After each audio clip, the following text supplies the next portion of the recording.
Yo, what is good, boys? In today's video, we have the top fighters that I believe can beat the current UFC champions. All right. As you can see on the screen, we've got every single champion laid out, all the way from flyweight to the little itty bitty guys, okay? All the way to the heavyweights, all right? The big boys, all right? And in today's video, like I said, we're going to be breaking it down. And I'm going to be giving my personal opinion on who I think is most likely to be able to beat these guys. Because we've got quite a few dominant champions, okay? Quite a few guys that look unbeatable, okay, at moments. Ilya Taporia, Islam Makhachev, Alexander Volkanovski, okay? All very dominant champions. We're kind of just standing around like who are these guys even gonna face, okay? And who are they gonna face that can actually beat them, okay? So that's what we're gonna be doing today. Like I said, just breaking them down. I'm gonna give my reasoning as to why I think these guys, these contenders, I guess we could call them, have the best shot out of the whole division to beat the current champions. All right. Some of these, I think, oh shit, about two or three of these would be rematches. The Joshua Van one, which you'll see, Peter Yan one, and I think that's it for as far as rematches go. So just two fights that would be rematches, but the other ones are going to be fresh opponents that these guys have never faced before. All right. Before we get into it, if you're watching the video, hit the little like button, hit the subscribe button, and leave a little comment in the comment section for your boy. Okay. Tell me who you think can beat these current champions. Okay, or tell me what you think about my picks. But with that being said, let's cut out the yapping. Let's get into that top left corner here. Joshua Van is the current flyweight champion. Who do I think could beat him? Pretty self-explanatory. In you know what I mean. It's old Alexander Pantoja. All right. First fight ended in a bit of a fluke. This is our first rematch, or first fight that would be a rematch. Because the submission defense game of Joshua Van has still yet to be proved, okay? He did very good as far as his fight against Tatsuda Taira. When was that? 2 weeks ago. But he didn't really show much ability as far as submission defense goes because, quite frankly, because Tatsuda Taira didn't really go for that many submissions, okay? I think Joshua Van had more submission attempts than Tatsuda Taira. So that's the one part of Joshua Van's game. I like how he gets off his back, hurries back to his feet, and then I love how he gets back to his feet. Not only gets back to his feet, but he also, as soon as he gets back to his feet, he starts firing off shots. Okay, I like that about Joshua Van. That was something that kind of got cleared up in that Tatsuda Taira fight. The dude can get up from his back. He can defend takedowns pretty good, okay? But if he does get taken down, like I said, he's got that good get up game. But the one thing that scares me about the Pantoja rematch is that submission defense of Joshua Van. So that's why I picked old Alexander Pantoja. All right. Plus, I think I'm gonna say something. I think Alexander Pantoja's stand up game is 10 times better than Tatsuda Taira. Okay, Tatsuda Taira, he's tough. Okay, he's tough. Stand up game look like shit. All right, he's not busy enough. I don't like it. On to the next, we have old Piotr Yan. Okay, the fucking myth, the man, the myth, the legend. Piotr Yan saved the bantamweight division. From the rotting hell of the Merab Dvalishvili reign. Okay, who do I think can beat old Peter Yan? Huh? It's no other than the Sugar Show, bruh. Come on now, bruh. Sugar Sean, he's already got a win over Piotr Jan, whether you like it or not. Okay, it was a close fight. I might have even scored it for Piotr Jan. I don't know. But this, if you really think about it, okay, Piotr Jan, he's not gonna wrestle with you. Okay, that's one of Sean's biggest weaknesses. He's not gonna initiate the wrestling, unless you're wrestling first most of the time. He might go for a sweep every now and then or a trip, but it's not really to go down to the ground and submit you type of thing, okay? Which is why I like Sean O'Malley in this matchup, all right?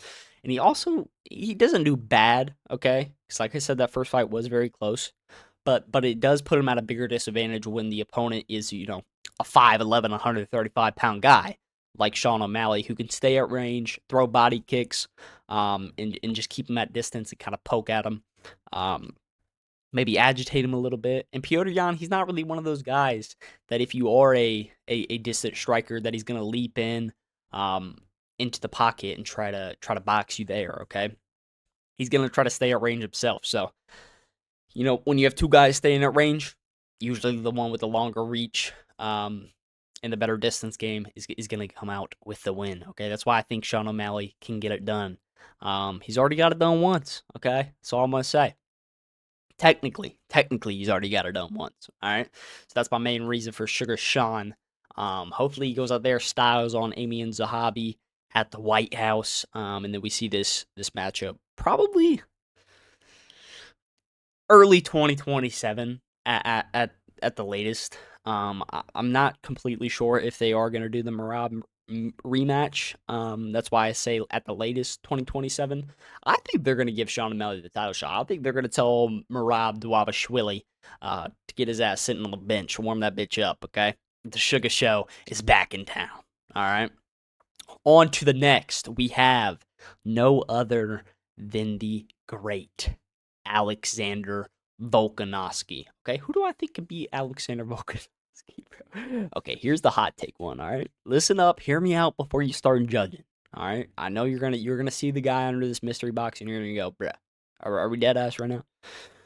I didn't know who to pick. Okay, the featherweight division is struggling, especially the top five. I don't think anybody in the top five even comes close to beating Alexander Volkanovski. Movsar Evloev, no.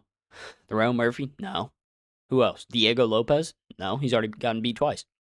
Who else is in the top five? Aljamain Sterling, no.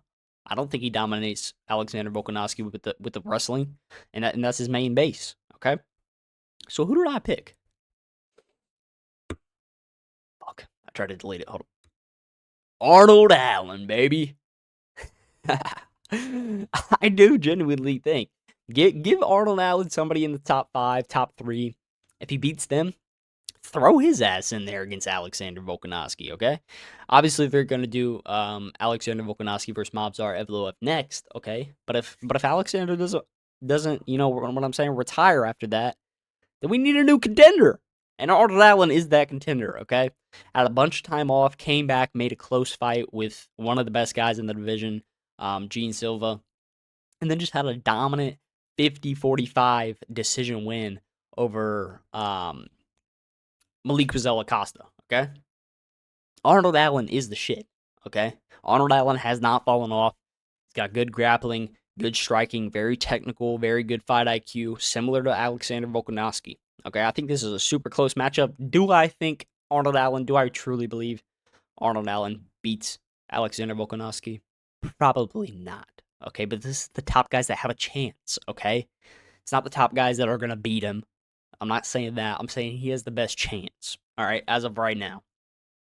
Some good runner-ups would be, what's his fucking name? I can't remember. Kevin Vallejos, Gene Silva, maybe. I don't know. I think Gene Silva can mix it up good, maybe against Alexander Volkanovski, especially on the feet. Throw a bunch of crazy strikes, which might be the poison for old Alexander Volkanovski. But we've seen Alexander Volkanovski against volume punchers like Gene Silva. He's fought Max Holloway 3 times. All right, won all 3. So, give me Arnold Allen for this one. All right.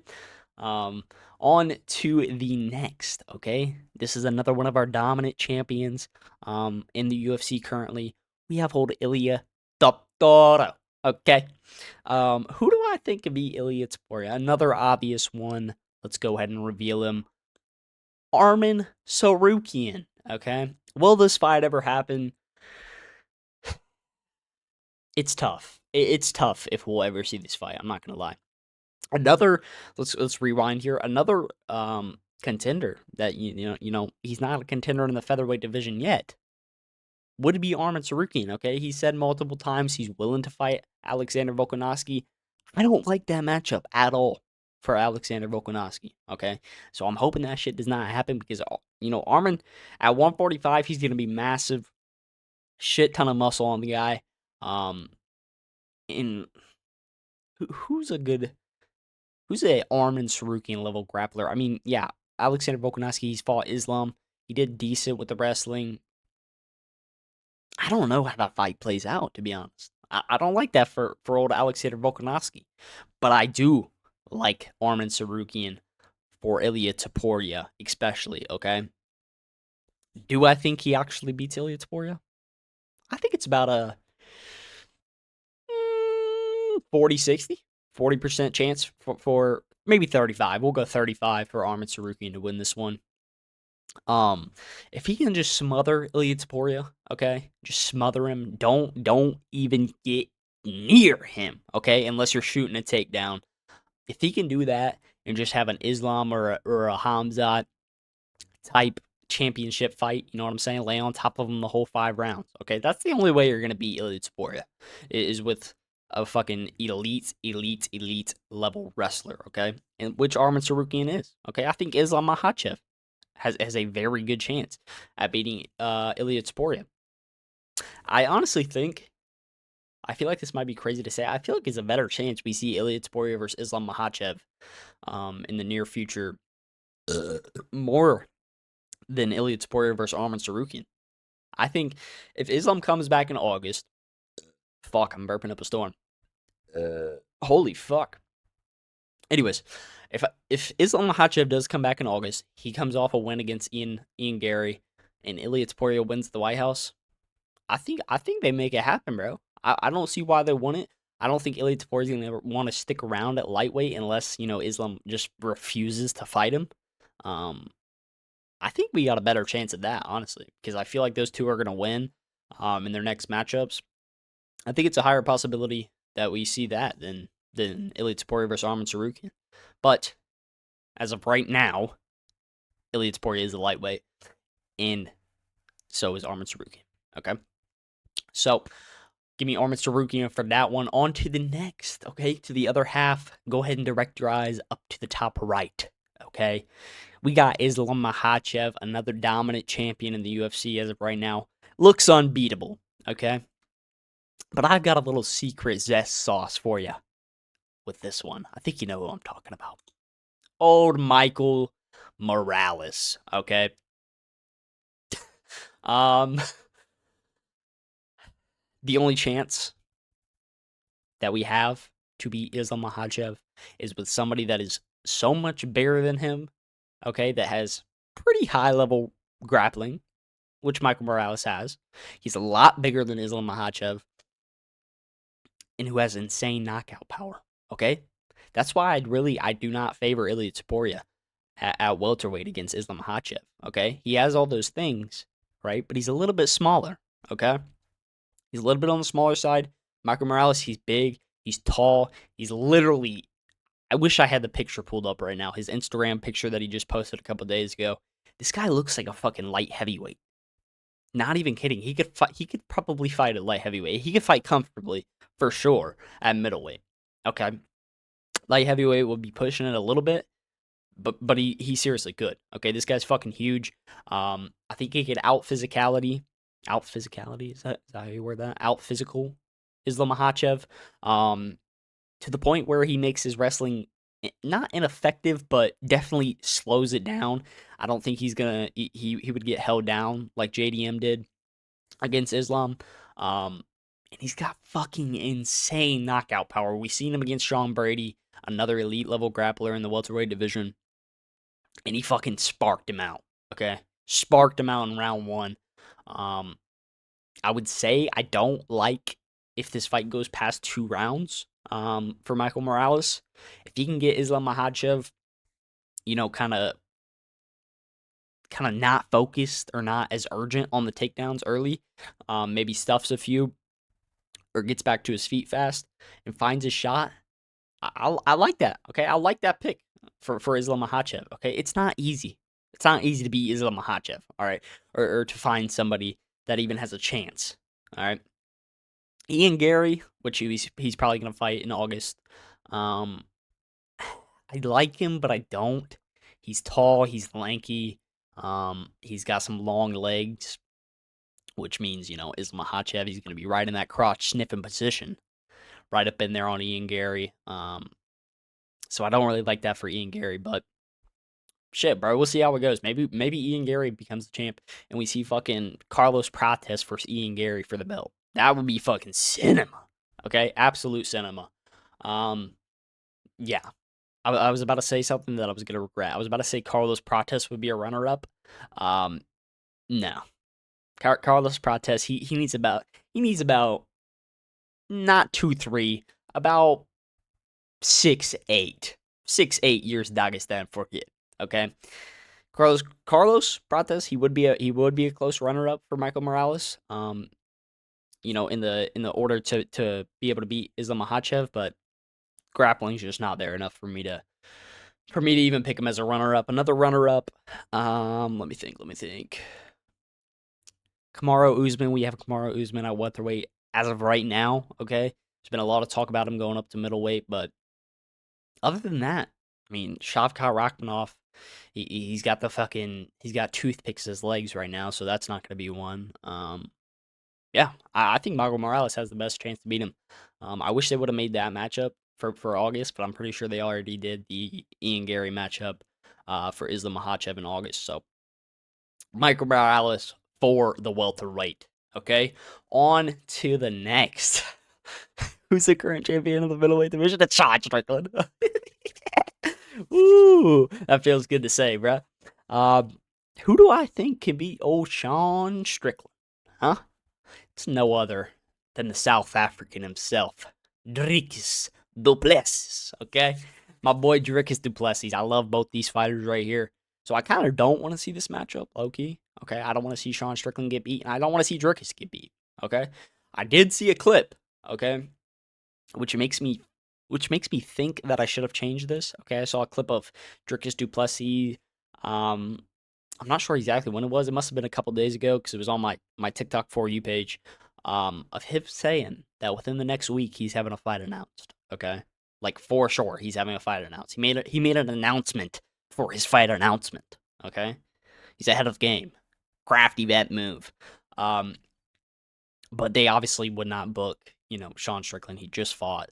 Um, so I don't know who Dricus is gonna be up next. I think they're gonna do Strickland Imavov. Um, I don't like that matchup. Sean Strickland, he beat him on what 3 weeks notice. Um, and I think he gets it done again. But maybe after that we see this fight. Okay, we see the trilogy: Sean Strickland versus Dricus du Plessis. I would say it's about a 40-60 with this one. 40% chance Dricus wins, 60% chance old SS wins. Because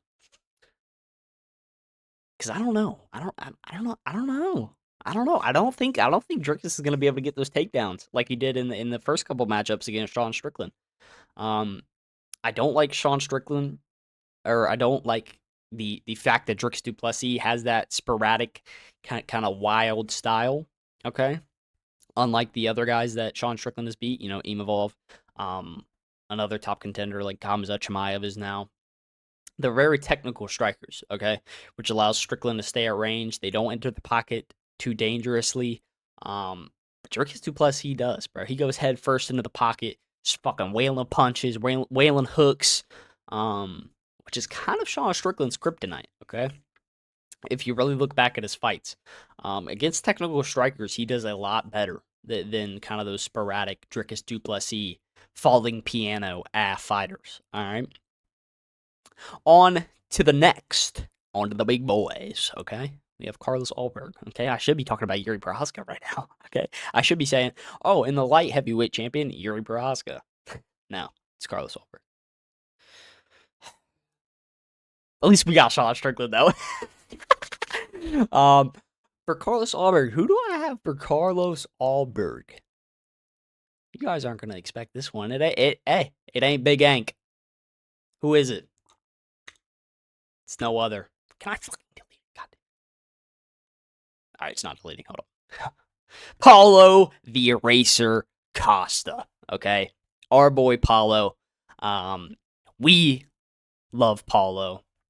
Um, dude, I think this is a bad matchup for Carlos Albert. I favor Paulo Costa in this. Maybe one more win at light heavyweight for Paulo.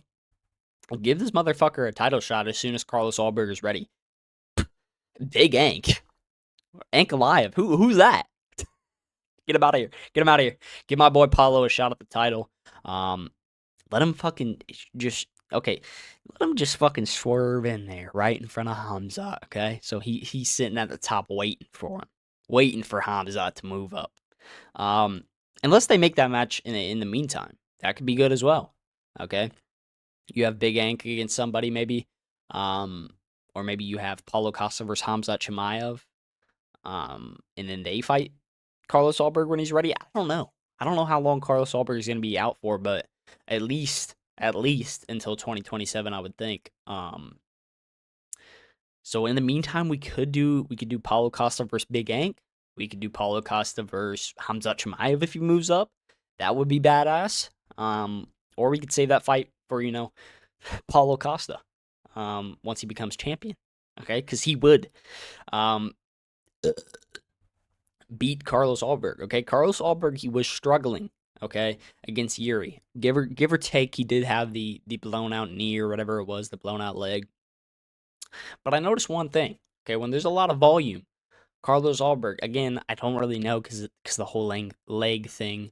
But he backs up quite a bit. Okay, and if you're backing up against Paulo Costa, he's gonna start firing body kicks at you. Okay, poor Roman Kopylov, motherfucker, probably just now stopped shitting out blood. Okay, from those body kicks from Paulo Costa. Okay, I favor Paulo Costa if he can keep the forward pressure against Carlos Ulberg. At 205, he's got a bunch of power in his hands. Very technical striker. He stays busy. And yeah, I think he gets it done. Honestly, I honestly think I honestly think Paulo Costa beats Carlos Ulberg. I think he probably beats Hamza Chimaev too. Call me a fucking nutcase, dude. Call me a nutcase. We love Paulo Costa around here, okay? If you don't love Paulo Costa, hop out the fucking spot, bruh. Untap in, okay? I'm always saying in my videos, tap in, okay? Untap in if you don't fuck with Paulo. On to the next, we have the heavyweight champion, technically still the heavyweight champion, Tom Aspinall, okay? Who do I think can beat Tom Aspinall? Okay, I put one fighter here. Okay, but what we are going to talk about two that can beat Tom Aspinall. Who do we got up first? Why is it not letting me delete it? Okay, I'm gonna flip out. Alex Poatan Pereira. Okay, now this actually isn't. This is actually gonna be the runner-up. Okay, I just wanted to put his face on here because I mean, look at this Chad. Okay, look at Alex Pereira. The first contender, the top contender, who I believe can beat Tom Aspinall, is none other than Cyril Gane. Okay? Cyril Gane, besides the eye poking, cheating bullshit, fuck him. I don't like Cyril Gane. But the fact of the matter is that he looked damn good in that first fight against Tom Aspinall. Okay, say what you want, say eye pokes, okay? The really bad eye pokes didn't come until the fight was stopped, okay? But before that, he was peppering Tom with the jab. He was landing some good low kicks. He was bouncing around the cage. And you don't really see that a lot at heavyweight, okay? The reason I put Alex Pereira here as well, is because it's fucking Alex Pereira, first of all, okay? Literally, if he beats Cyril Gane at the White House, I think we put him in the top 5. I think we put him in the top 5 of all time. Call me crazy. The one thing that's holding me back with Alex Pereira, though, is that we obviously have never seen him at heavyweight, okay? Once we see him at heavyweight, if he's moving good, dude, I'm fucking burping up a feast, okay? But if Alex Pereira looks good, he looks comfortable with that extra weight at heavyweight, I think this is real problems for Tom Aspinall. I'm not gonna lie. He's got somebody who likes to stay bouncy. Okay, at least he did a light heavyweight and middleweight. Alex Pereira liked to stay bouncy. In the fight IQ of Alex Pereira, the striking IQ, obviously, especially, I think it would do bad. Okay, I think he would do Tom bad. Maybe like I could see him like countering Tom Aspinall. Tom Aspinall comes plunging in against Alex Pereira. I could see a nasty counter from Alex Pereira. I like his timing against Tom Aspinall, but like I said, the number one guy as of right now would be Serial Gone, in my opinion. Okay, I probably should have put his face on here, but you know, Alex Pereira. Um, yeah, that's gonna be it, dude. Hit quite a lot of yapping there. I'm starting to get tired of talking. These are all the guys that I think have the best chance right now. We've got Alexander Pantoja at flyweight. We've got Sean O'Malley at bantamweight. Arnold Allen at featherweight. We've got Armin Sarukian at lightweight. Michael Morales at welterweight. We've got Dricus Duplessis at middleweight. Paulo Costa at light heavyweight. And Serial Gone / Alex Pereira at heavyweight. All right. Whoever wins at the White House really is what I was trying to say with that whole heavyweight rant. Give them to Tom Aspinall. Hopefully Tom Aspinall's back in there soon. I've only gotten to watch, I think, 2 of his UFC fights. 3, including the Serial Gone one. But yeah, he's really holding back the heavyweight division as of right now. So hopefully he gets back in there soon, and we see the winner of Alex Pereira versus Serial Gone face old Tom Aspinall soon. Joshua Van, he'll probably be back by the end of 2027. He stays pretty active. Peter Yan, probably by the end of 2026. I mean, that's what I meant for Joshua Van as well. End of 2026 for Joshua Van, end of 2026 for Peter Yan. Well, dude, we've got like all these champions are pretty much due for a fight. Besides, I mean, Elliot Tapora obviously already has one. Islam Makhachev, he's ready. Tom Aspinall should be ready by the end of the year. Carlos Alberg, probably not. Sean Strickland, knowing Sean Strickland, probably is going to be back in there by the end of the year. Alexander Volkanovski, for sure, is going to be back in there by the end of the year.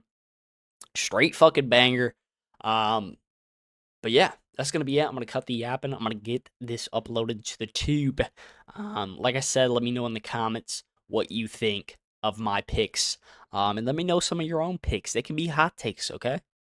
They could be hot takes. It could be a number 15 ranked guy in one of these divisions that you think has the best chance at beating the current champion. So just let me know in the comments. Leave a little subscribe and a like on the video, please. Peace.